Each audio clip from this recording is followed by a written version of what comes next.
Hola, buenos días a todos. Para mí es un honor estar aquí hoy impartiendo esta clase. Hoy les voy a hablar sobre ablación por radiofrecuencia de lesiones pancreáticas guiado por ultrasonido endoscópico y en una segunda parte de la charla hablaré sobre ablación con sustancias químicas como son el alcohol y algunos agentes quimioterapéuticos. Las aplicaciones de la radiofrecuencia datan ya de los años 90. Este tipo de tratamiento inicia con el carcinoma hepatocelular. Ya es bien sabido que en estadios precoces el hepatocarcinoma se puede tratar mediante ablación por radiofrecuencia. Y conforme ha pasado el tiempo se ha venido incorporando esta herramienta en diferentes contextos como son el colangiocarcinoma, carcinoma de células renales, tiroides, pulmón, próstata, hueso, incluso esófago de Barrett, como bien saben, y pues en lesiones pancreáticas, que básicamente es el tema de nuestra charla, también se viene aplicando esta técnica como tratamiento tanto para lesiones sólidas como lesiones quísticas. Entonces, antes de entrar en materia, recordemos un poco los conceptos o repasemos los conceptos de lo que significa ablación por radiofrecuencia. Entonces, el término ablación se define como cualquier tratamiento que yo voy a aplicar y que va a destruir a las células tumorales, usualmente mediante la aplicación de calor extremo o frío extremo. En el caso de la radiofrecuencia nos vamos a referir fundamentalmente a temperaturas elevadas. La ablación por radiofrecuencia consiste en la aplicación de ondas radiales de alta energía, como podemos ver en el gráfico de la derecha, a través de una sonda, un catéter, una aguja, ¿verdad? Con cualquier elemento que nos permita disipar la energía, la cual va a liberar una corriente eléctrica de alta frecuencia que va a calentar el tumor y destruir las células tumorales consecuentemente. Los mecanismos de acción de la ablación por radiofrecuencia consisten en un daño irreversible por hipertermia de las células tumorales. Se va a producir una necrosis coagulativa con desnaturalización proteica. Se emplean temperaturas elevadas que rondan entre los 60 a los 100 grados centígrados. Son ondas de alta frecuencia con una corriente alterna que además va a producir agitación iónica de las células tumorales, y todo ello va a conllevar al daño y la destrucción celular generada por el calor emitido por estas ondas de radiofrecuencia. La ablación por radiofrecuencia en lesiones pancreáticas se considera una modalidad de tratamiento mínimamente invasivo que además se ha demostrado que es seguro y reproducible en los diferentes estudios, como iremos viendo a lo largo de la charla. Hay una particularidad del páncreas. El páncreas es un órgano altamente termosensible, y no solo que es termosensible, sino que además es un órgano que está rodeado de diferentes estructuras nobles, como son el conducto pancreático, el conducto biliar, vasos sanguíneos, la pared duodenal o la pared gástrica. Entonces, recordar que no solo tenemos el páncreas propiamente dicho, sino que hay estructuras vecinas que pueden ser lesionables o potencialmente lesionables con cualquier tratamiento que apliquemos locorregionalmente. El mecanismo de acción, como veníamos viendo, de la radiofrecuencia es un mecanismo fundamentalmente térmico, ¿no? O sea, lo que se va a producir es un calentamiento de la célula y destrucción de la célula tumoral. Sin embargo, se ha visto y existe la hipótesis de que aparte del mecanismo térmico, la radiofrecuencia, debido a la destrucción celular, puede conducir a una liberación antigénica, ¿verdad?, de antígenos propiamente del tumor, y esta liberación de antígenos al torrente sanguíneo va a conducir a la activación del sistema inmune, sobre todo la activación de linfocitos T y B. Hay una proteína que es la proteína de shock térmico, que es una especie de antígeno que se libera durante el proceso de radiofrecuencia, que además sirve como estimulante de esta respuesta inmunológica. Este mecanismo de acción inmune realmente no está del todo aclarado, es una hipótesis, ¿verdad?, que se cree que puede conducir a una mejor respuesta de esta terapia. Y además de todo eso, también se cree que por esta liberación de antígenos y por la apertura, recordar que los tumores pancreáticos, sobre todo el adenocarcinoma, tienen la particularidad de que alrededor de estas lesiones se produce lo que es una matriz extracelular, que es la llamada reacción desmoplástica. Esta reacción desmoplástica está constituida fundamentalmente por colágeno, fibronectina, ácido hialurónico, etcétera, y esto a su vez va a servir como una especie de caparazón o concha que recubre el tumor. Por eso es que los tumores pancreáticos son altamente quimioresistentes, inmunoresistentes. Entonces, al destruir la célula también se cree, como vemos en este gráfico, que además de producir reducción del tamaño tumoral por el calor, de estimular el sistema inmune por la liberación de antígenos, se cree que también esa disrupción del tumor o ruptura de esa cápsula pudiese eventualmente favorecer la entrada de diferentes agentes quimioterapéuticos o incluso inmunoterapia. La radiofrecuencia en lesiones pancreáticas se viene estudiando desde el año 1999 con los primeros modelos porcinos. Posteriormente, en el 2009 se publica otro trabajo en modelos porcinos y ya es para el 2015 donde se publica la primera serie de pocos casos. Fueron 6 lesiones quísticas y 2 tumores neuroendocrinos, donde se valoró la factibilidad técnica de esta herramienta. Y a partir del 2015 ya empiezan a salir más estudios, la mayoría, bueno, tanto prospectivos como retrospectivos, como iremos viendo a lo largo de la charla, que han valorado la eficacia y seguridad de esta técnica en lesiones pancreáticas, tanto sólidas como quísticas. Existen diferentes tipos de sondas de radiofrecuencia. La más empleada es la EUSRA, que va adosada a un generador de energía, que es el Viva Combo, se llama así tal cual. Esta sonda de radiofrecuencia es creada por una empresa coreana, StarMed se llama. En Costa Rica la comercializa la empresa Taiwán, cuya representación la tiene su Medical, y es la que básicamente se utiliza a nivel mundial, la que está generalizada en la mayoría de los centros. Hay otra sonda que de hecho es más antigua y es con la que se hacen los primeros estudios, que es la sonda Habib, que antes la comercializaba Boston. Hoy en día está retirada del mercado, no se emplea, y la diferencia es que, digamos, la sonda de EUSRA viene, como iremos viendo, es prácticamente una aguja de radiofrecuencia independiente. Sin embargo, la sonda Habib era una sonda muy delgadita de un French de diámetro, que se introducía a través de la aguja de FNA y se conectaba al ERBE, o sea, a la unidad electroquirúrgica de ERBE. Sin embargo, la sonda EUSRA tiene su propio generador de corriente, o sea, no va conectado al ERBE. Es una energía que se distribuye como energía monopolar, y hay diferentes agujas, hay tanto de 19G como de 18. La más empleada a nivel mundial y también en Costa Rica, la única comercializada es la de 19. El tiempo de aplicación de la radiofrecuencia ronda entre los 10 y los 20 segundos por sesión, y vamos a ir viendo, y a lo largo de la charla también, que se van a ir produciendo unas burbujitas hiperecogénicas. No sé si todos han tenido la oportunidad de ver algún procedimiento de estos, pero básicamente esa es la forma como se va a ver la disipación del calor dentro de la célula en forma de burbujas hiperecogénicas. Luego hay una sonda híbrida, que prácticamente esto solo es alemana y solamente está distribuida en Europa. La energía se disipa de forma bipolar y tiene un mecanismo de crioterapia adosado al calor, que lo que hace es como que en teoría menos daño colateral por calor. Sin embargo, la eficacia global es menor si la comparamos con la sonda de EUSRA. El electrodo EUSRA básicamente es como una aguja de punción. Si todos creo que han tenido la oportunidad de ver las agujas tanto de biopsia como de FNA, pues el mecanismo de empleo de la aguja es totalmente igual.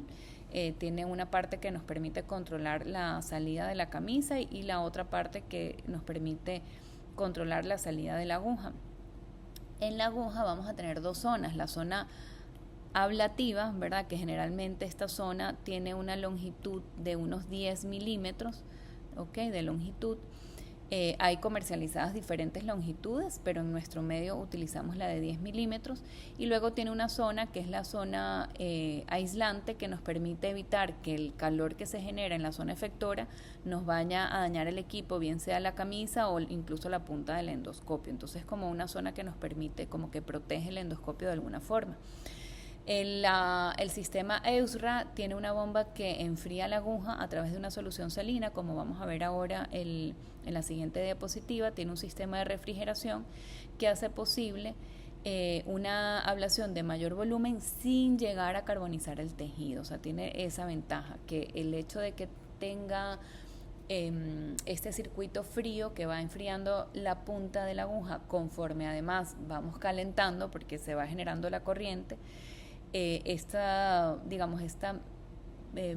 mezclar, digamos, el calor con la entrada del líquido frío ayuda a que las temperaturas no se eleven de forma tan elevada y evita la carbonización del tejido. La radiofrecuencia, en el momento que aplicamos, esto se aplica con un pedal, tal cual como que fuera una unidad electroquirúrgica.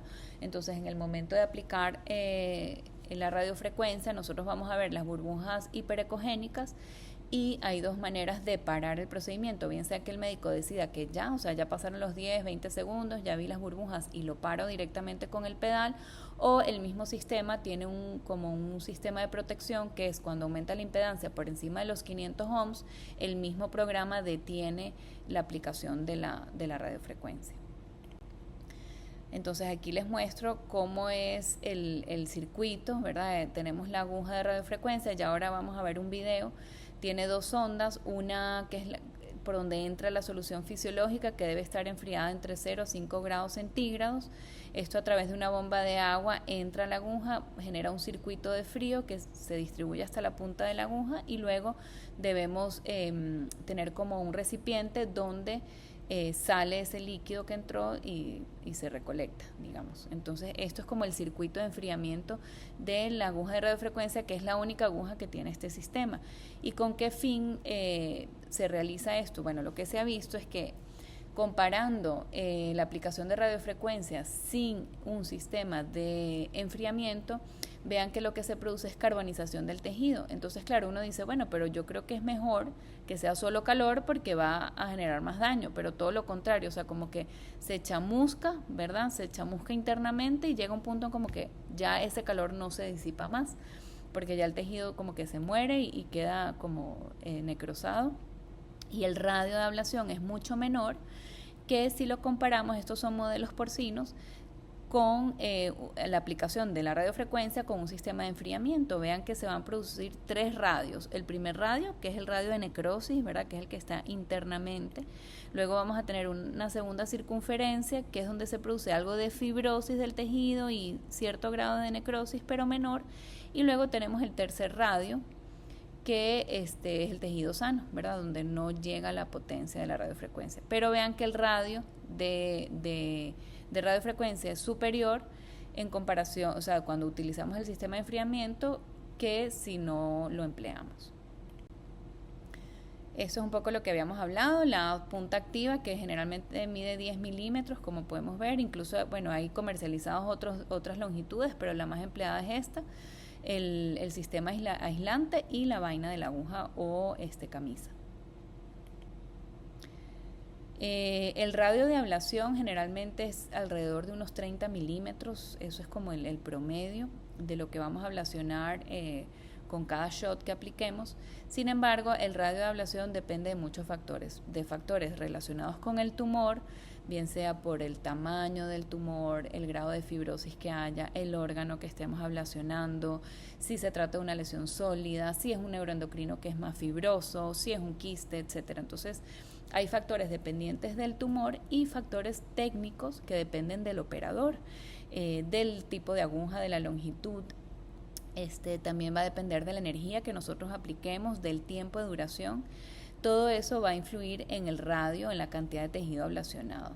Entonces nosotros podemos aplicar mediante el generador Viva Combo, que es el generador de energía, potencias que van incluso desde los 5 watts. Lo que pasa es que tan bajito no se emplea. Generalmente empezamos con 20 watts, o sea, podemos emplear corrientes que van desde los 20 watts hasta los 50 watts. Entonces, ¿cómo elijo yo qué tipo de corriente empleo? Para lesiones quísticas es obligatorio emplear 50 watts debido a que el líquido no conduce tan bien en la corriente, entonces se necesitan potencias mayores para generar un efecto. Entonces, siempre que tengamos una lesión quística, obligatoriamente debemos utilizar la potencia mayor, que es la de 50. Ahora bien, para lesiones sólidas, tanto tumores neuroendocrinos como adenocarcinoma, va a depender mucho del operador. Hay autores expertos que tienden a utilizar 30 watts para lesiones sólidas porque se produce digamos, hay menos, como que produces menos fibrosis del tejido y la disipación del calor es como más lenta, no tan potente, entonces puede tener como un efecto teóricamente mejor a la hora de ablacionar. Sin embargo, la mayoría de autores emplean 50 watts también para lesiones sólidas, o sea, eso depende mucho del operador. Yo en mi caso, particularmente cuando tengo lesiones sólidas, aplico 50 watts. Inicialmente cuando empezamos a hacer los primeros casos nos daba un poco de miedo, entonces aplicábamos 30 watts con las sólidas y 50, bueno, quísticas nunca hemos hecho, creo que hicimos un caso, pero no es habitual, las lesiones quísticas no hay mucha data, al menos en nuestro centro. Pero con lesiones sólidas inicialmente aplicábamos baja potencia, pero ya con el tiempo ya nos hemos vuelto un poquito más agresivos, entonces por lo general siempre aplicamos 50 watts para todo.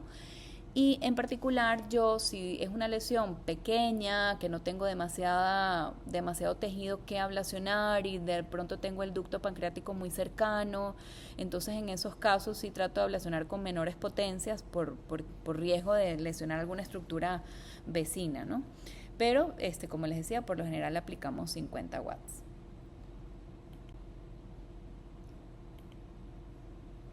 Aquí les voy a mostrar un video. Esto es un video un poco largo, entonces lo voy a ir recortando. La empresa que comercializa es Taiwán. Este es el equipo de Eusra. Viene en una caja, la aguja viene en una caja. Vamos a ir adelantando un poquito por cuestiones de tiempo. ¿Ves? Esta es la caja, entonces trae 2 pads que son como dos placas. Tiene la aguja como tal de radiofrecuencia y ya vamos a ir viendo cómo se monta el sistema, que era el sistema de enfriamiento. Esto lo voy a pasar. Vean que tiene la zona ablacionable, la zona de aislamiento y la vaina. Esto es una aguja convencional como de biopsia donde podemos ajustar qué cantidad de camisa vamos a sacar y qué cantidad de aguja voy a sacar dentro de la lesión. Y esto es lo que les quería mostrar. Adosado saliendo de la aguja tenemos 2 catéteres, uno blanco y uno de color azul. Y este otro es el que se conecta al generador de energía.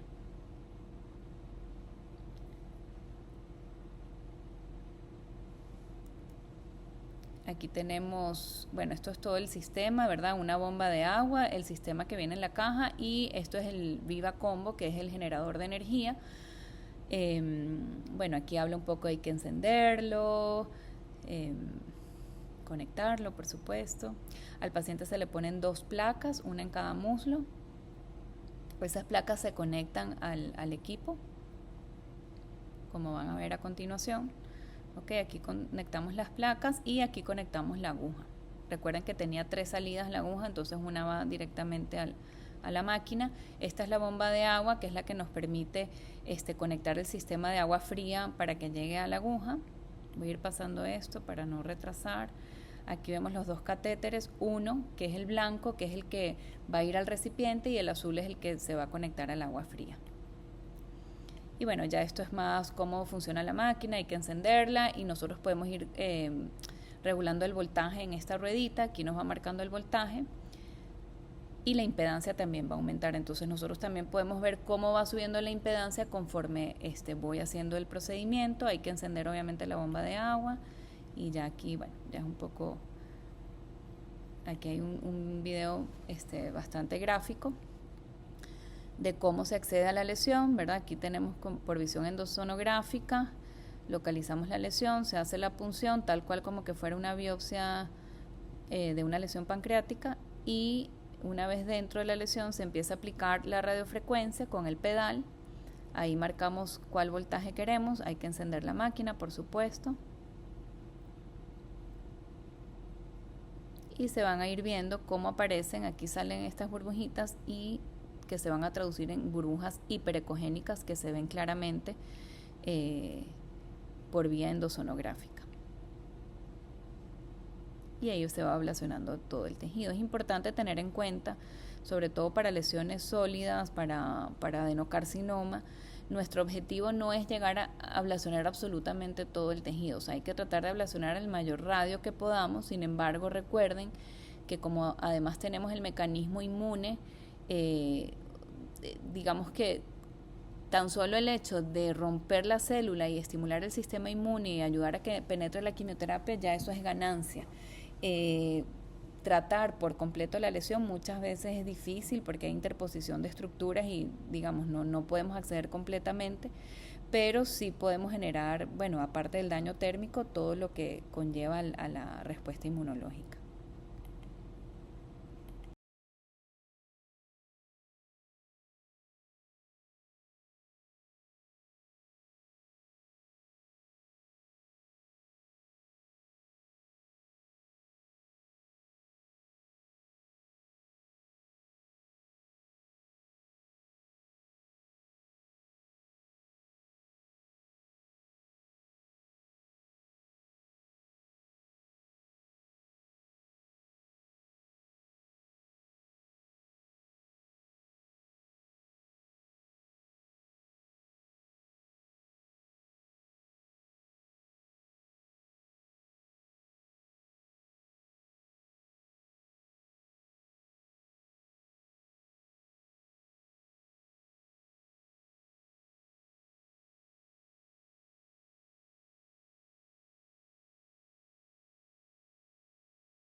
Esto es un poco más de lo mismo, ¿verdad? Microscópicamente se ha visto que hay 3 zonas. Una vez que ablacionamos el tejido, la zona interna, que es la zona necrótica, hay un anillo externo donde se produce fibrosis de la pared, y el tejido normal. Entonces, algunos tips en cuanto a la parte técnica de ablación por radiofrecuencia. Como veíamos en el dibujo, en el anterior video, se hace la punción de la lesión, ¿verdad? Obviamente hay que ver poner el Doppler, que no haya ninguna estructura vascular interpuesta, y tratamos de empezar de la zona más distal, más inferior, ¿ok? Como hacia abajo y a la derecha. ¿Por qué? Porque conforme yo voy aplicando la radiofrecuencia me van apareciendo estas burbujas blancas que luego me pueden limitar la visión de otras estructuras. Entonces, si yo empiezo a ablacionar en esta zona, luego me va a tapar y no voy a poder ver lo de abajo. Entonces, lo que se recomienda es empezar de la zona más distal, más difícil, más distal y más hacia la derecha.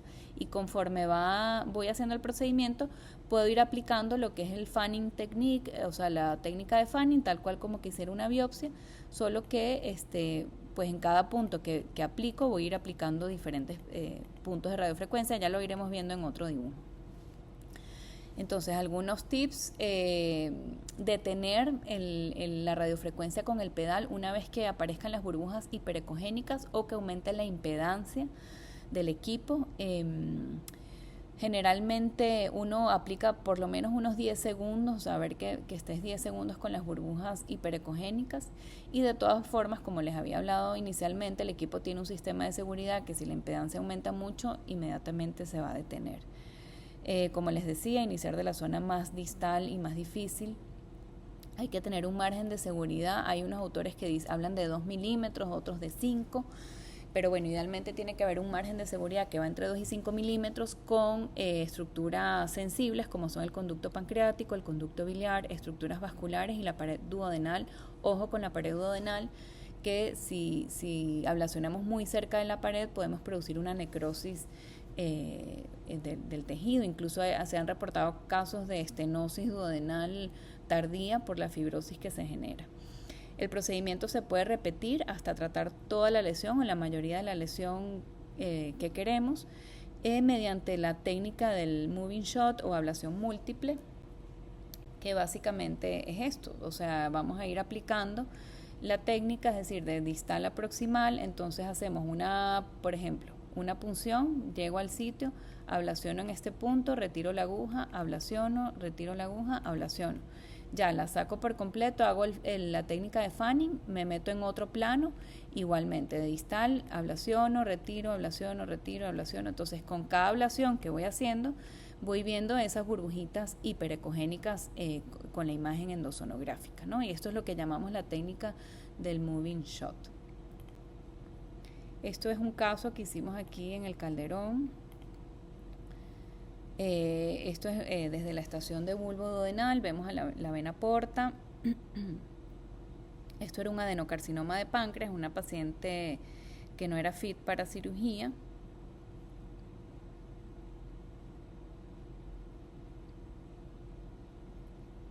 Era una lesión que, bueno, si pueden ver, no era muy grande, de bordes mal definidos, como la mayoría de estas lesiones, ¿verdad? Que no, los bordes muchas veces no se logran ver. Medía 29 por 26 milímetros. Esto que vemos en el centro es el conducto pancreático principal, que está bastante dilatado, como de 10 milímetros. Ahí estamos midiendo el ducto, 10 milímetros. Vamos a ir adelantando. Tenía un par de adenopatías, eso lo vamos a pasar. Esta es otra adenopatía.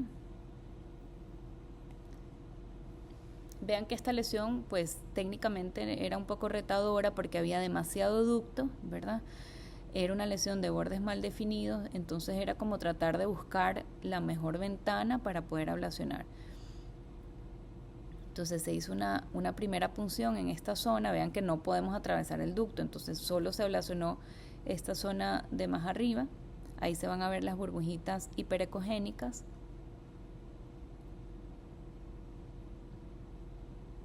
Ok, vamos viendo las burbujas. y conforme voy aplicando, vean que apliqué 30 watts precisamente por eso, porque era una lesión relativamente pequeña y me daba miedo lesionar alguna estructura adyacente. Luego la aguja se saca y se vuelve a meter en otro plano, ¿verdad? Como la técnica de fanning, y volvemos a aplicar radiofrecuencia. Es importante que antes de sacar la aguja esperemos alrededor de unos 10 segundos, o sea, una vez que ya terminemos, no sacar la aguja directamente, sino esperar unos segundos, porque la aguja sale caliente. Entonces, si yo la saco de golpe, puedo lesionar la pared duodenal o la pared gástrica. Digamos, puedo calentar la pared duodenal o gástrica y generar algún grado de isquemia. Y aquí se hace un tercer shot o tercer pase en otro plano. Y ahí se ven las burbujas hiperecogénicas.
Entonces, en cuanto a aspectos propiamente del procedimiento, cosas importantes a resaltar, bueno, obviamente hay que valorar bien la indicación de esta técnica, idealmente comentado bajo un grupo multidisciplinario.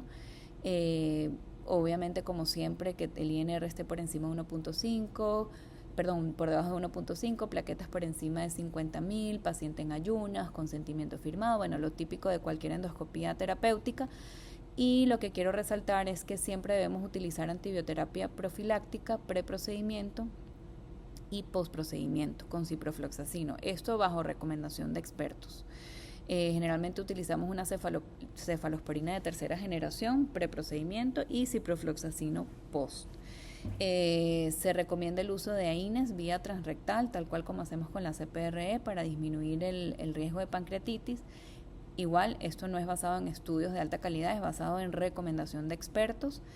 Y bueno, el resto de cosas que dice básicamente ya se las he comentado a lo largo de la charla.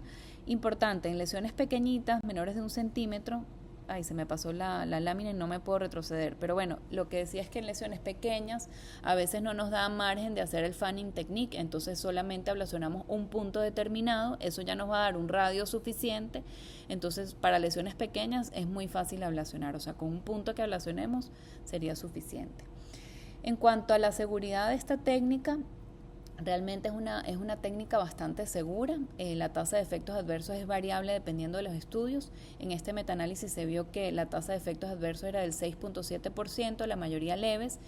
Y en cuanto a complicaciones más significativas, como son pancreatitis, esto se ve en un 3.3%, estenosis del conducto pancreático, colección fluida y ascitis en un 2.8%, perforación duodenal en un 2%. Algún caso reportado de fístula pancreática, hemorragia o necrosis de la pared gastrodenal, pero el riesgo de este tipo de complicaciones, como pueden ver, es muy bajo. En este otro metaanálisis también la tasa de efectos adversos sí quizás era un poco mayor, en un 14%. Sin embargo, casi un 10% eran complicaciones leves, ¿no? La más frecuente es el dolor o disconfort abdominal, que en la mayoría de los casos se resuelve con analgesia y el paciente puede egresarse. Esto es un procedimiento ambulatorio, no requiere internamiento. Y bueno, y complicaciones ya más severas, como 2 casos de pancreatitis, una perforación, infección o probablemente colangitis, y efectos tardíos puede haber estenosis del conducto pancreático, estenosis del conducto biliar o estenosis duodenal. Contraindicaciones a la radiofrecuencia: si tenemos una ascitis significativa, o sea, si es una ascitis leve, que apenas es una hilito de ascitis, pues se podría hacer, pero si es una ascitis moderada o significativa no deberíamos hacer el procedimiento. Obviamente embarazo, que haya una coagulopatía no controlada, que haya interposición de vasos que impida realizar técnicamente el procedimiento, y en caso de marcapasos desfibrilador no es una contraindicación absoluta sino relativa, tendríamos que desactivar ambos dispositivos para poder hacer el procedimiento.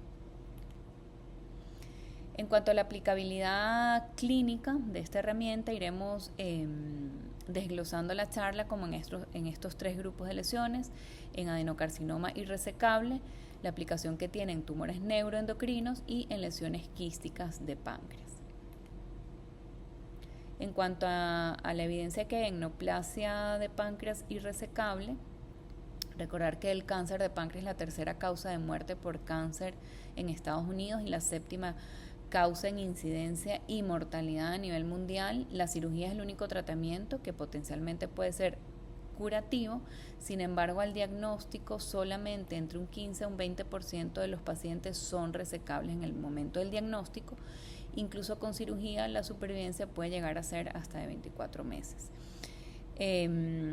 También hay que tener en cuenta, y para nadie es un secreto, que la cirugía tiene alto riesgo de complicaciones que pueden rondar hasta un 30%, incluso de mortalidad en los mejores centros puede llegar hasta un 3 a un 5% de mortalidad. Es por ello que se vienen desarrollando técnicas mínimamente invasivas que puedan ayudar por lo menos a paliar la evolución de la enfermedad. Incluso pudiese tener un teórico beneficio que todavía no está demostrado en la supervivencia de estos pacientes. En cuanto al éxito técnico de este tratamiento, se ha visto en diferentes estudios. Esto es un metaanálisis del 2020, donde el éxito técnico se alcanzó prácticamente en el 100% de los pacientes. ¿Qué quiere decir esto? Que técnicamente es factible. O sea, la radiofrecuencia es una técnica que, si usted tiene expertise con ultrasonido y ha hecho suficientes biopsias y se siente cómodo realizando biopsias de páncreas, pues realizar una radiofrecuencia es básicamente dominar la utilización de la aguja y simplemente, aprender un poco la parte de la aplicación de la del calor y todo lo que venimos hablando de la radiofrecuencia y las burbujas, etcétera. Pero si usted se siente cómodo biopsiando un paciente, pues realizar una radiofrecuencia no es mucho más difícil que eso. Entonces, por eso es que el éxito técnico realmente es bastante bueno, y el éxito clínico es variable. Bueno, en esta metaanálisis donde metían peras con manzanas, digamos, habían adenocarcinomas, tumores neuroendocrinos, metástasis pancreáticas de otro origen y otro tipo de lesiones. En este metaanálisis particularmente se vio que el éxito clínico, la verdad que bastante alto, ya iremos viendo que no suele ser tan alto, pues bueno, pero también nos habla de que es una técnica que puede ser eficaz, ¿no?, para nuestros pacientes. Esto es un estudio, un trabajo que yo siempre lo traigo a colación porque de esto no se ha evaluado tanto en cuanto a supervivencia, no hay tanta data, no tanto supervivencia, sino la combinación con quimioterapia. Esto es un trabajo publicado en el 2019 en el DW en forma de abstract, y lo que se hacía es que eran 10 pacientes, que un grupo de ellos recibió quimioterapia estándar junto con radiofrecuencia, que se hacían seriadas cada 2 a 4 semanas, versus quimioterapia solo. Y se le hizo un control con TAC a los 3 meses, bien sea con TAC o resonancia. Ellos vieron que llamativamente, y no era parte de los objetivos del estudio, era que aquellos pacientes que recibían radiofrecuencia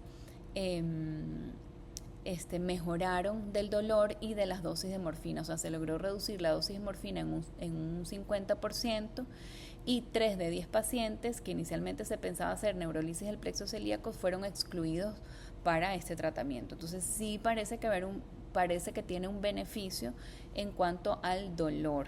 Y esto lo vemos en la práctica clínica. O sea, hemos tenido pacientes que tenían muchísimo dolor. Incluso me acuerdo perfectamente de una paciente que estaba pendiente de hacerse una neurolisis de plexo celíaco, pero por vía percutánea, por la unidad del dolor, y ya tenía incluso la cita agendada, y con la primera sesión de radiofrecuencia, cuando vino al control, nos contó que el dolor había desaparecido del todo. Entonces al final no se le hizo la neurolisis a la señora, porque sí, mejoró claramente del dolor. Entonces, bueno, un beneficio no esperado, pero que sí se puede observar en estos pacientes. Y aquí valoraron a los 6 meses cómo era la supervivencia de ambos grupos, y la verdad es que fue muy similar. Los que recibían radiofrecuencia y quimioterapia versus los que solo recibían quimioterapia, que eran 10 por grupo, se vio que la supervivencia era exactamente la misma. Y bueno, estudios hay data publicada, no son tantos, pero sí hay cierta evidencia, tanto estudios prospectivos como retrospectivos, que incluyen desde series de 6 pacientes hasta la más grande de 22 pacientes, con tamaños tumorales muy variables que van entre los 14 y los 90 milímetros, con un éxito técnico alcanzado en la mayoría de las series del 100%, como pueden ver aquí. O sea, prácticamente todas hablan del 100% de eficacia, solo un estudio se vio de un 72% de éxito técnico. Y supervivencia solo valoraron, de estos estudios que pongo en la gráfica, solo 5 de ellos evaluaron el tiempo de supervivencia, que iba entre los 5.6 meses hasta los 24 meses. Pero vean que se pueden lograr supervivencias incluso de 2 años con este procedimiento. Otro metaanálisis de 11 estudios, 137 pacientes, sobre todo con carcinomas localmente avanzados y metastásicos, un éxito técnico otra vez del 100%, efectos adversos del 22%, pero efectos graves raros, ¿okay? Un caso de peritonitis, un caso de colección peripancreática que resolvió de forma conservadora, y una estenosis duodenal. Lo que les decía, tener cuidado con el duodeno, porque en algunos casos se han reportado estenosis tardía. Este estudio publicado por Robles Medrana evaluó también la efectividad de radiofrecuencia en pacientes con neoplasia localmente avanzada, irresecable y metastásica, ambos grupos, y los analizó por separado. También vieron un éxito técnico del 100%, una supervivencia a los 6 meses, el 42% de los pacientes estaban vivos. Ellos vieron llamativamente que el performance status o el ECOG mejoró en los pacientes que recibieron radiofrecuencia, y otro resultado llamativo es que hubo una reducción del diámetro tumoral en más de un 50%, con una mediana inicial de tamaño tumoral de casi 40 milímetros, pasaron a 26 milímetros. Y aquí entra la interrogante si esta reducción del tamaño tumoral puede tener un beneficio en cuanto a supervivencia, ¿no? En cuanto a resultados a largo plazo. Pero eso no lo demostraron ellos específicamente en este estudio. Sí se vio que la supervivencia en aquellos pacientes metastásicos, que son los de la gráfica en azul, era significativamente inferior a los localmente avanzados. A pesar de que a ambos se les aplicó radiofrecuencia, no se logró equiparar supervivencia en ambos grupos.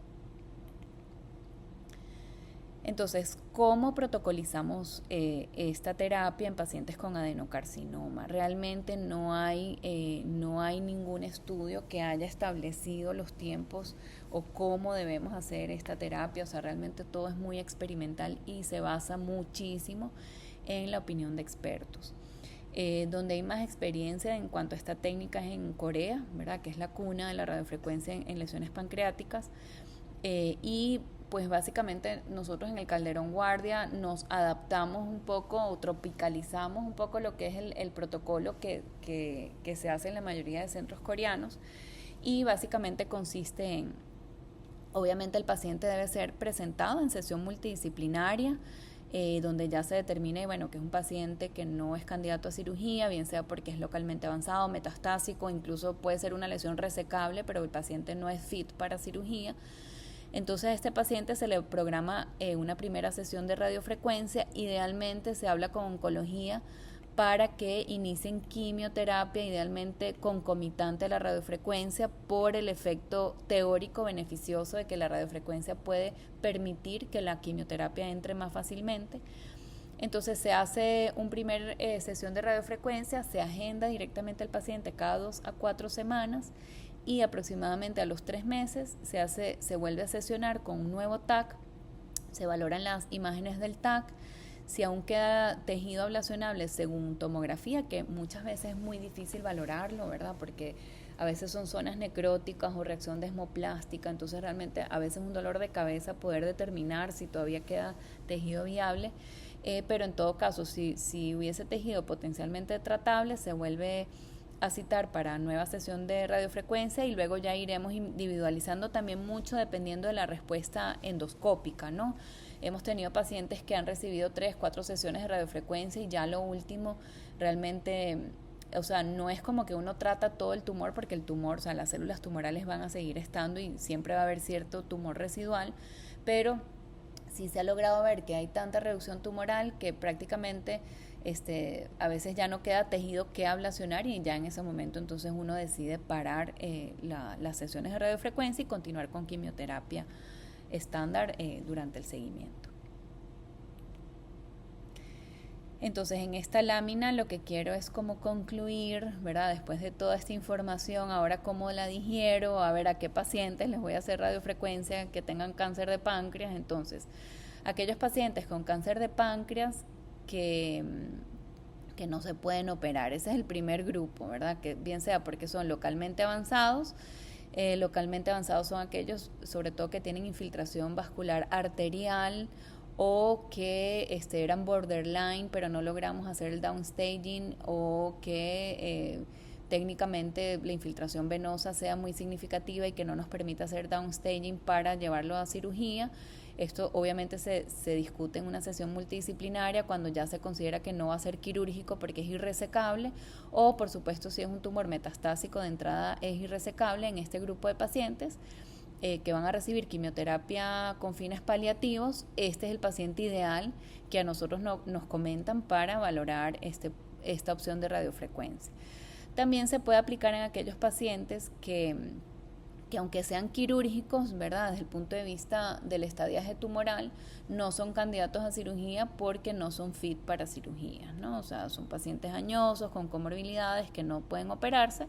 Bueno, pues por lo menos uno les puede ofrecer una opción local junto con quimioterapia.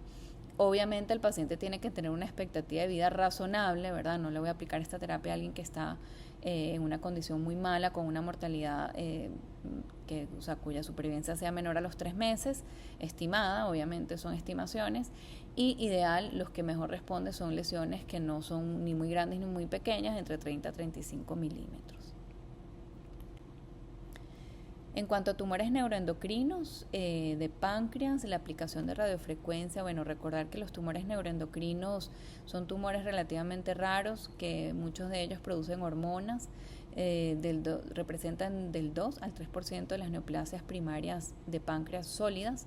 Se dividen en tumores funcionales o funcionantes, que son los productores de hormonas. El principal es el insulinoma, que esto ya sería tema de otra charla. Esto representa un 10 a un 30% de los neuroendocrinos, y tumores no funcionantes, que es la mayoría, de un 70 a un 90%. La última clasificación de la Organización Mundial de la Organización Mundial de la Salud del 2022 divide a los tumores neuroendocrinos como en dos grandes grupos, aquellos bien diferenciados y los pobremente diferenciados. Dentro de los tumores bien diferenciados los vamos a dividir en grado 1, 2 y 3, dependiendo de el grado de mitosis y el índice de KI. Eso nos va a determinar histológicamente, ¿verdad? Al final esto va a ser un diagnóstico histológico, qué tipo dónde estoy ubicada, ¿verdad? Con mi paciente, qué grado tumoral es. Y luego los pobremente diferenciados, todos van a ser grado 3, obviamente, pero los vamos a dividir en tumores de células pequeñas y tumores de células grandes. Entonces, ¿dónde puede tener nicho la radiofrecuencia en el contexto de tumores neuroendocrinos? Entonces, según las sociedades de tumores neuroendocrinos, tanto la europea como la americana, como la NCCN, que dicta un poco la pauta de manejo de neoplasias, a día de hoy en las guías de manejo no contemplan radiofrecuencia en tumores funcionales, es decir, en insulinomas, vipomas, glucagonomas, etcétera.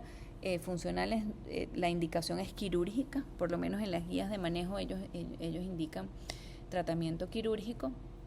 Y en aquellos tumores no funcionantes sabemos que tumores que son menores de 2 centímetros y que además son grado 1, o sea, de bajo riesgo de malignidad, las guías recomiendan que podemos hacer seguimiento o vigilancia o cirugía, ¿verdad? Bueno, la guía americana todos son quirúrgicos, independientemente, pueden ser seguimiento quirúrgico independientemente del tamaño, pero los grado 1 pequeños podemos hacer las dos opciones, cirugía o seguimiento.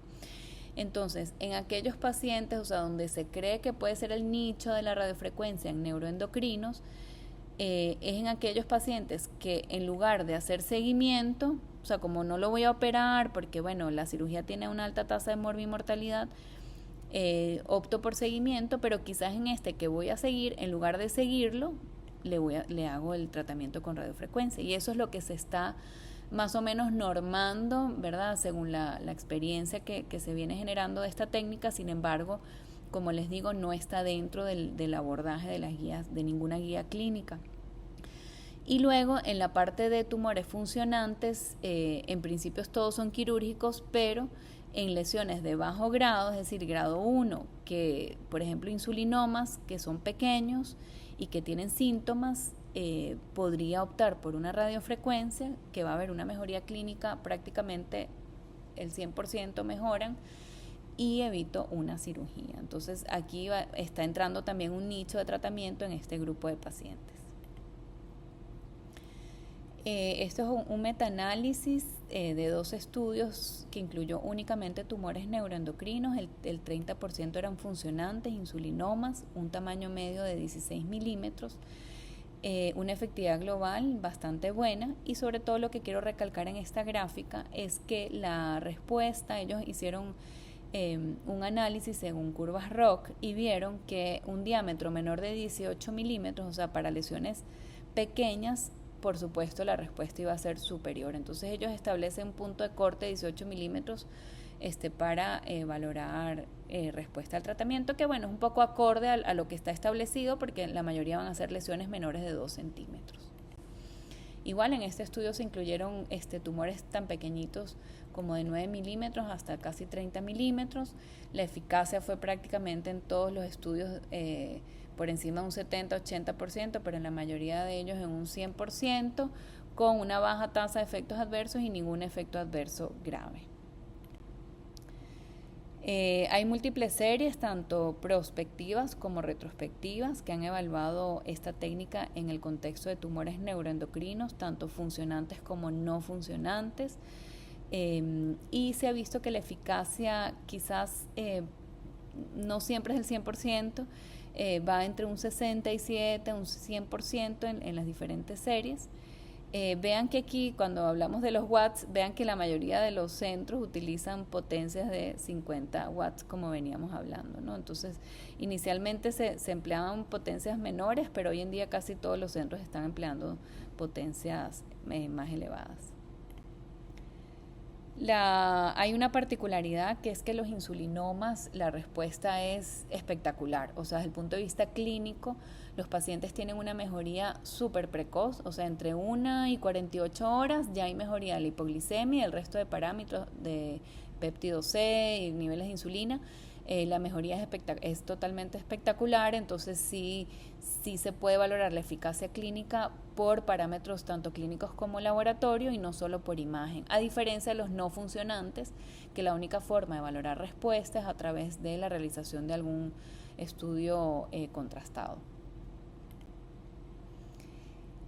En este estudio publicado en el 2019 por Bartet, que es un grupo francés que ha estudiado mucho esta técnica de radiofrecuencia, ellos llamativamente vieron que en pacientes con tumores neuroendocrinos la respuesta por tomografía a los 6 meses era de un 71%, pero llamativamente al año, que se les repitió el TAC, en lugar de mantenerse estable la eficacia o incluso disminuir, o sea, que el tumor volviera a crecer, ellos llamativamente observan que al año la respuesta más bien aumentaba, o sea, casi un 86% de los pacientes tenían respuesta radiológica. Entonces de aquí también se corrobora la teórica hipótesis de que posiblemente por estimulación del sistema inmunológico a largo plazo, digamos, pudiese, la misma reacción inmunológica contra el tumor pudiese traducir una mejor respuesta radiológica a largo plazo. Los tumores neuroendocrinos, si dispusiésemos, nosotros todavía en nuestro medio no tenemos ultrasonido con contraste, pero si dispusiésemos de esta técnica, realmente es maravillosa para valorar la respuesta. Recordar que los tumores neuroendocrinos son tumores altamente vascularizados, por lo tanto se suelen ver hiperecogénicos cuando utilizamos contraste. Y para valorar la respuesta generalmente recomiendan a la semana hacer un ultrasonido de control.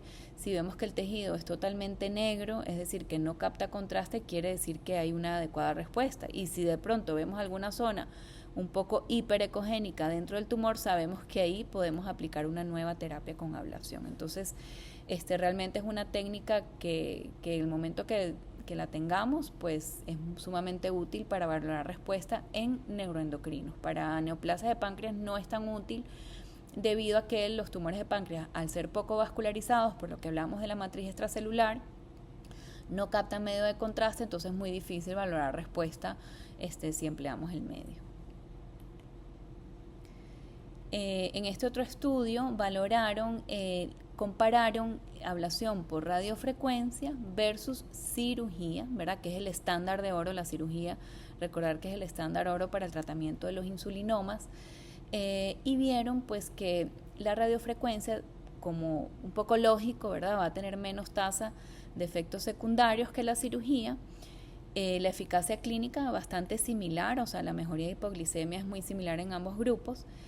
Sin embargo, la tasa de recaída parece que a lo largo del seguimiento, el seguimiento en el caso de radiofrecuencia fue de 23 meses, en el caso quirúrgico fue de 37, pero la tasa de recidiva era superior en aquellos pacientes que recibieron radiofrecuencia versus cirugía, que fue un 0%. Sin embargo, la mayoría de estas recidivas son recidivas controlables que se pueden reablacionar, entonces realmente no es un problema tan grande que haya alguna tasa de recaída, porque se podría volver a tratar localmente.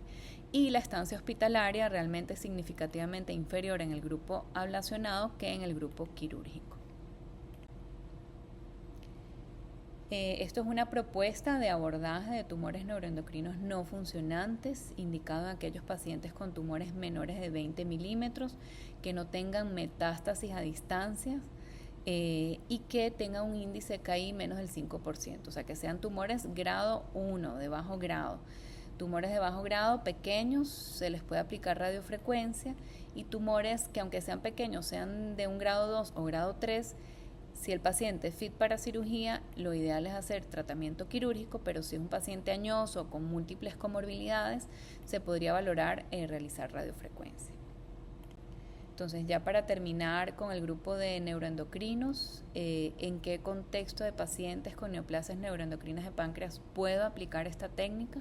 Pacientes que tengan cualquier grado de lesión, pero que no sean fit para cirugía, incluso que sean localmente avanzados, muy agresivos, se puede optar por esta técnica, por lo menos como tratamiento paliativo. Tumores neuroendocrinos funcionantes pequeños que tengan síntomas derivados de la producción de hormonas, por ejemplo insulinomas principalmente. Pequeños no funcionantes como alternativa al seguimiento, acuérdense, menores de 2 centímetros grado 1, y aquellos pacientes con tumores muy pequeñitos, menores de 1 centímetro y que son grado 1, podemos optar por un seguimiento, o sea, no necesariamente tenemos que tratarlo. Sin embargo, es una alternativa, sobre todo si es un paciente joven, uno podría hablarlo con el paciente y valorar la opción de terapia, pero saber que hay un subgrupo muy específico que se les puede dar seguimiento. En cuanto a terapia de radiofrecuencia para lesiones quísticas de páncreas, recordar que las neoplasias quísticas son cada vez más prevalentes por la mejoría en cuanto a las técnicas de diagnóstico, de TAC y resonancia.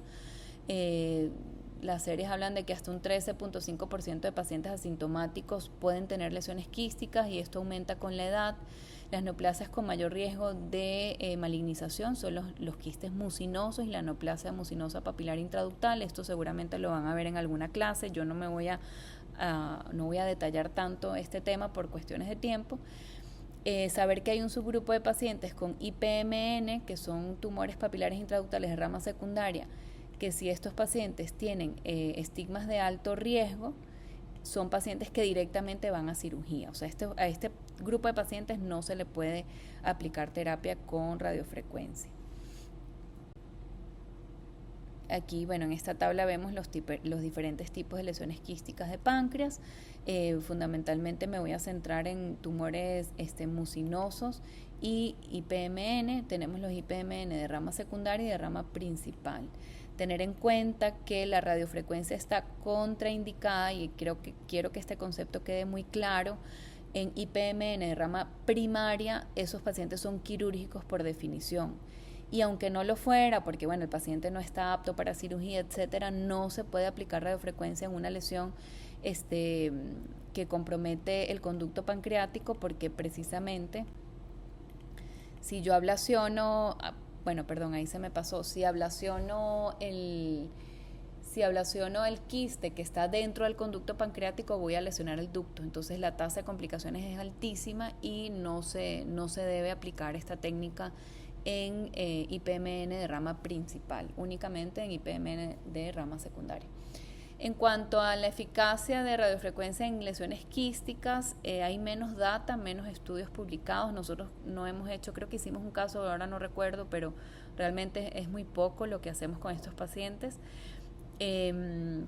Los resultados son un poco más modestos. Vean que la tasa de respuesta va entre un 33 y un 71%. Siempre se utilizan 50 watts en cuanto a la potencia. Y se puede emplear, la mayoría de las series publicadas se utiliza para IPMN de rama secundaria y en algunos casos de mucinosos. Si hay alguna data para tumores serosos, que ahora les voy a mostrar, pero básicamente las indicaciones se restringen a los IPMN, que realmente son los que tienen riesgo de malignidad. Este mismo autor, Bartet, que ha estudiado mucho esta técnica, en su serie de pacientes, vean que la tasa de respuesta eran 17 neoplasias quísticas, todas mucinosas, y la tasa de respuesta era de un 64% a los 6 meses y un 70% al año. Entonces, los porcentajes sí son un poco menores si los comparamos con los neuroendocrinos. Este estudio quería traerlo, que hay muy poca evidencia de esta terapia en lesiones serosas. Recuerden que las lesiones serosas de páncreas no tienen, el riesgo de malignidad es prácticamente nulo. Entonces no debemos tratarlas al menos de que tengan síntomas, ¿no? Entonces en este estudio del 2020, un grupo asiático evaluó la eficacia en solamente lesiones serosas sintomáticas, ¿no?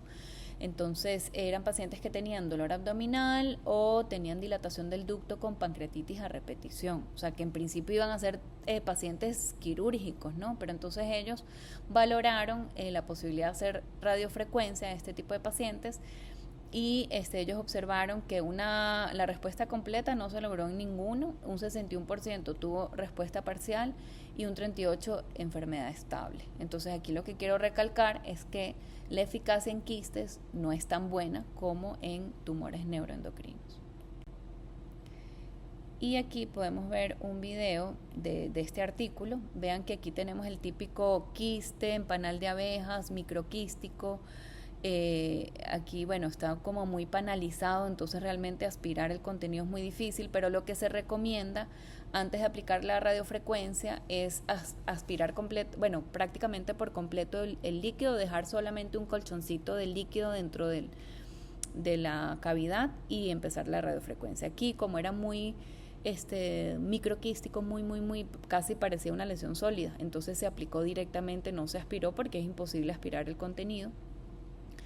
Ahí como pueden ver aplicaron una potencia de 50 watts, se les hizo un ultrasonido posterior con contraste, al parecer quedaba tejido residual y volvieron a aplicar otra sesión, hicieron varias sesiones y bueno, con eso quería como mostrarles el video.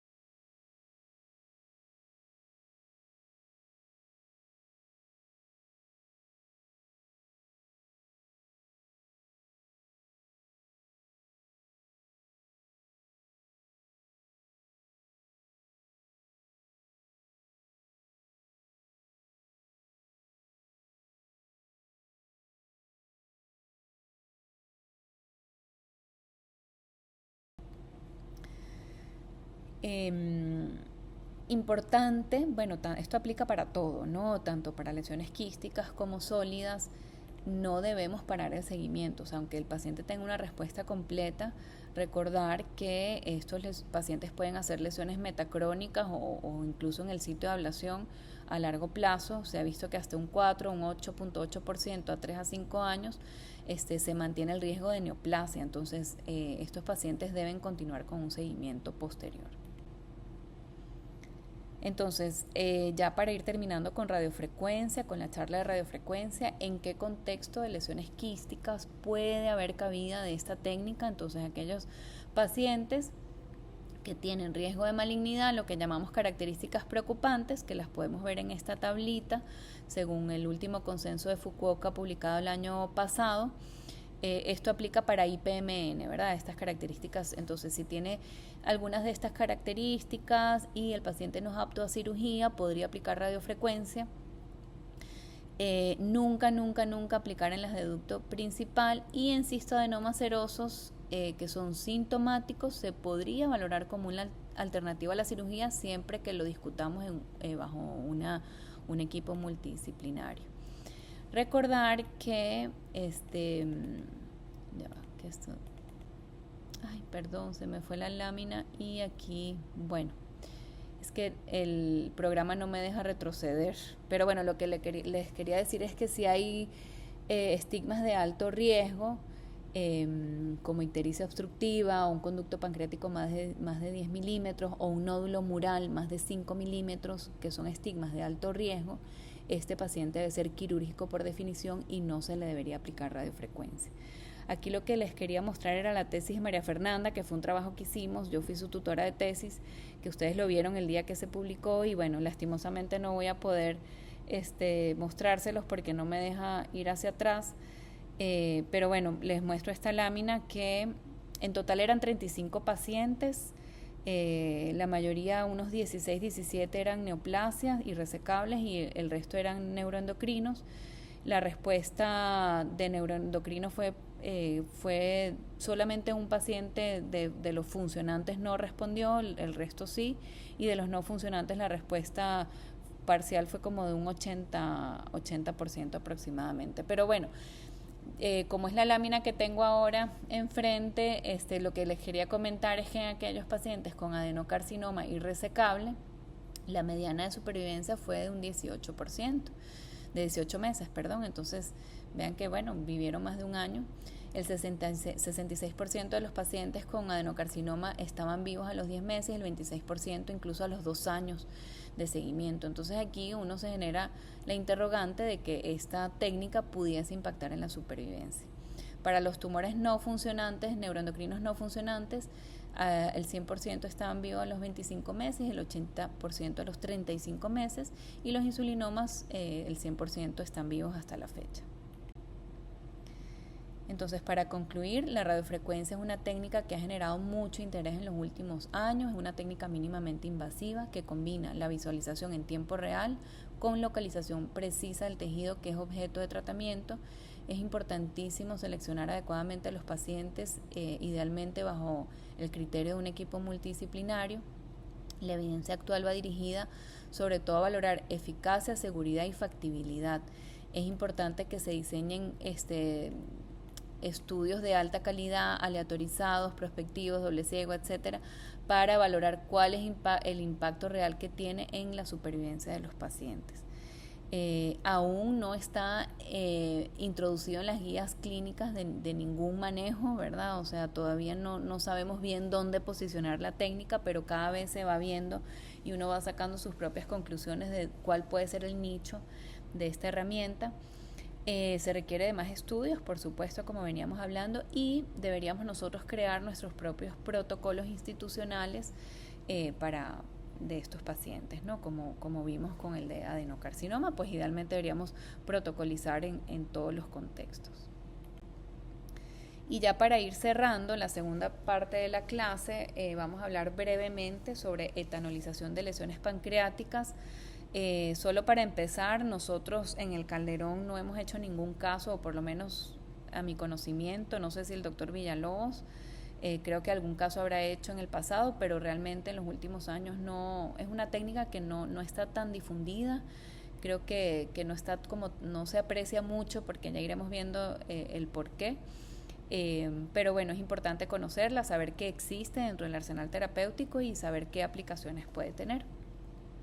Entonces, recordar que existen diferentes modalidades de ablación, como ya vimos, la ablación por calor, donde tenemos la radiofrecuencia, incluso microondas guiado por ultrasonido. Ya empieza a ver, se empieza a desarrollar esta técnica. Incluso hay ciertos estudios que hablan de la utilización de microondas, así como para el carcinoma hepatocelular, e incluso terapias fotodinámicas, pero básicamente ahora nos vamos a centrar en estos dos tipos de terapias, ¿verdad? Que es la etanolización y la aplicación de agentes quimioterapéuticos.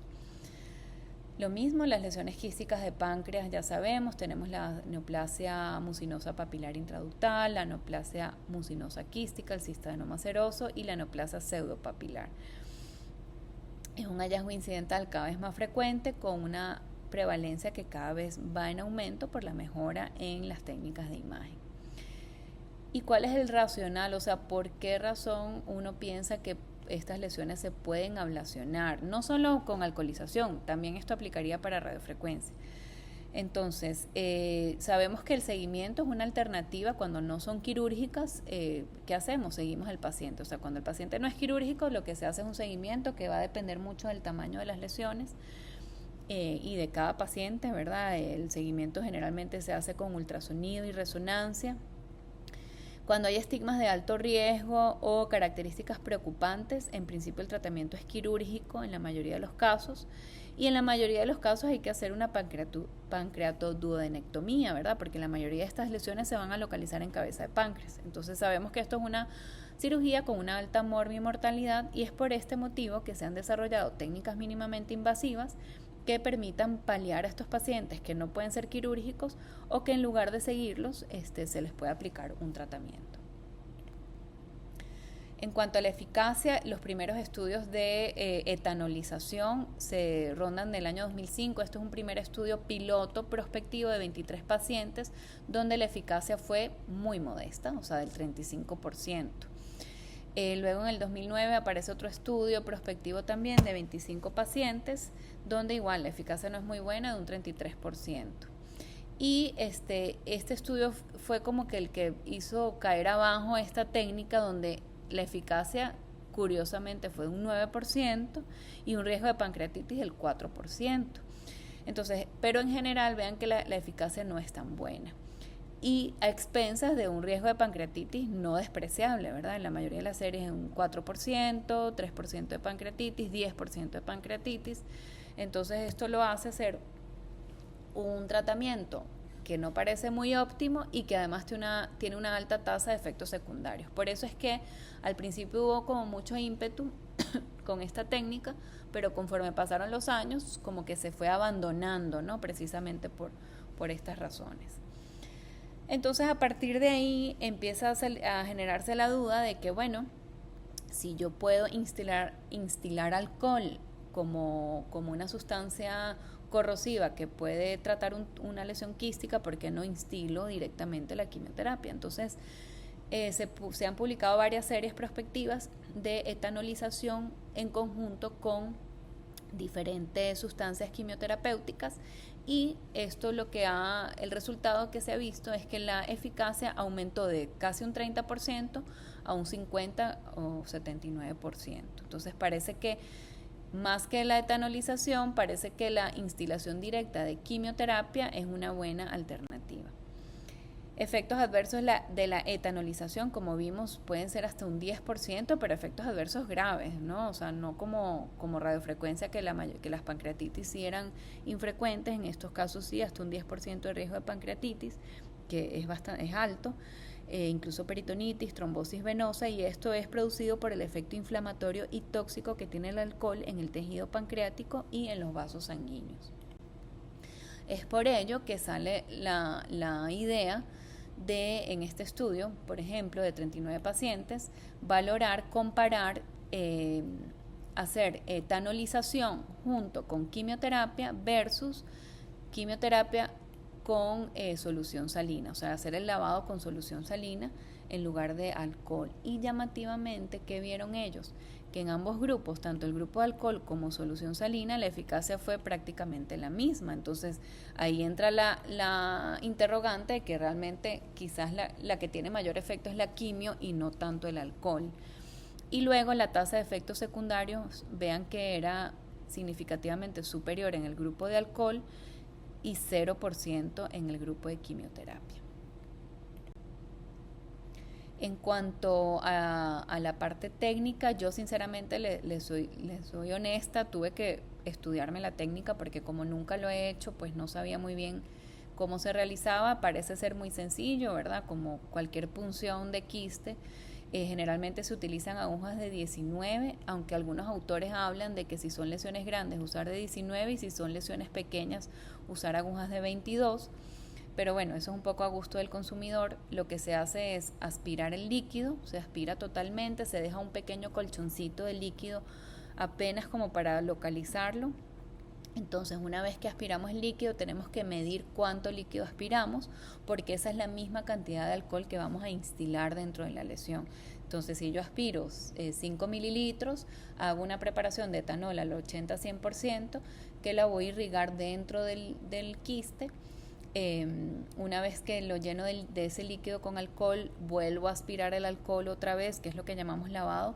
Aspiro otra vez el contenido de alcohol, vuelvo a meter 5 mililitros de alcohol, y eso lo voy a ir haciendo repetitivamente por un periodo de 3 a 5 minutos, que es lo que llaman lavados con etanol.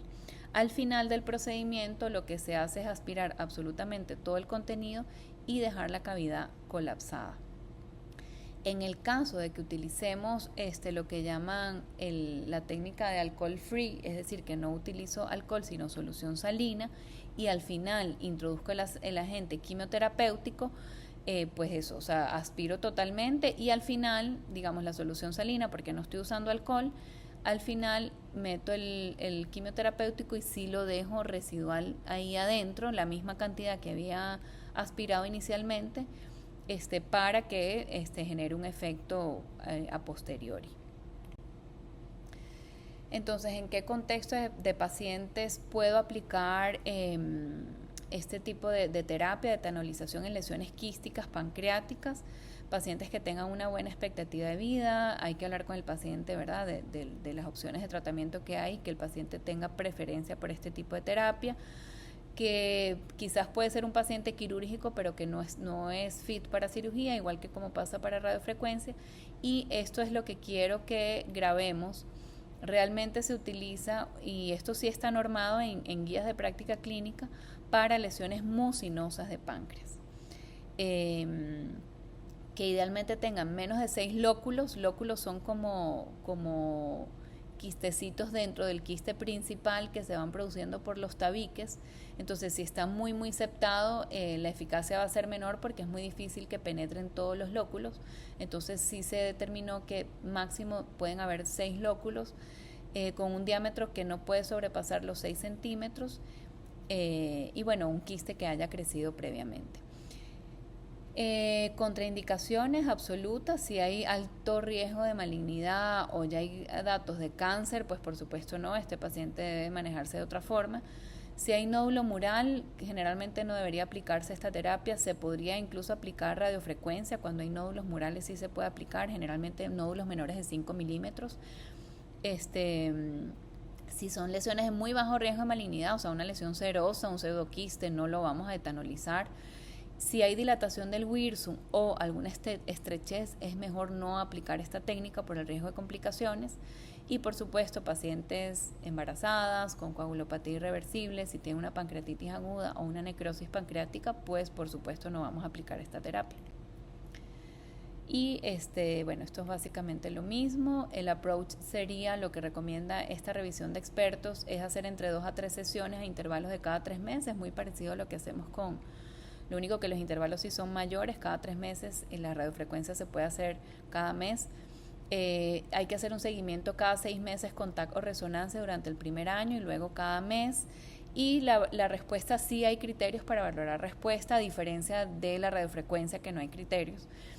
Hablamos de respuesta completa cuando hay una reducción de más del 95% del volumen, respuesta parcial cuando va entre un 75 y un 95%, y falta de respuesta menor de un 75% de respuesta.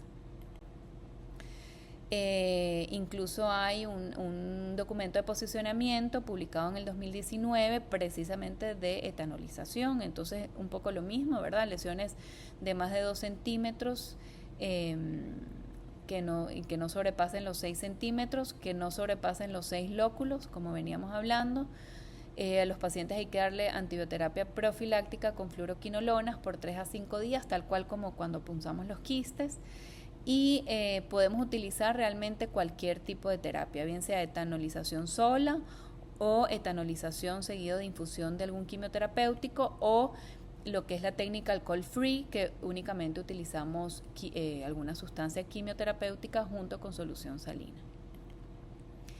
Y bueno, básicamente esto era todo lo que les quería traer. Espero no los haya aburrido. Creo que es una clase un poco larga, pero sí era mucha información. Entonces, bueno, ahí la pueden ir viendo por fragmentos. Y bueno, cualquier duda, ya nos vemos el 13 de junio en la clase para aclarar cualquier duda respecto a la clase. Un saludo a todos y que tengan una linda tarde.